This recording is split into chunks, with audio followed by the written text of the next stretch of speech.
explorer दीर्घ 7 वर्ष पर आम एनुअल फंक्शन हो 2018 मसीह आम बंद था कि डिपार्टमेंटाली करूँ जो कारण भी हो जो कारण भी हो बहुत दिन पर ए प्रकार आम गोटे इवेंट ऑर्गेनाइज करिचु support of all faculty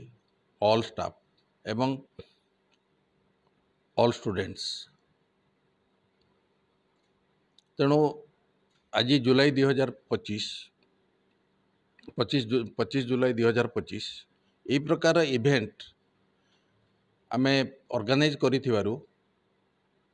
specifically मु थैंक्स दौची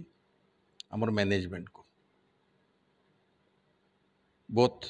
प्रेसिडेंट सेक्रेटरी एवं अन्य जो सोसाइटी मेंबर माने अछंती सेमानकर सपोर्ट नथिले ए प्रकार इवेंट बहुत दिन पर हेई पारि नथांता बहुत मात्रा रे एफेक्टेड हला परे मध्य समस्त आपण मान जानिथिबे जे आमर वर्तमान एडमिशन टू आरंभ करी सबकि नॉर्मल चली बर्तमान आउ कौन विशेष प्रोब्लेम ना जो लगे आज आम हूँ गोटे एक्सपोजर पाई पिला नहीं आज आम ये प्रकार इवेंट 2025 करुचु से लगी आपण मान सहयोग कामना करुच्ची thanks for all having a good day good morning to all आमर आज जो एनुअल फंक्शन हेची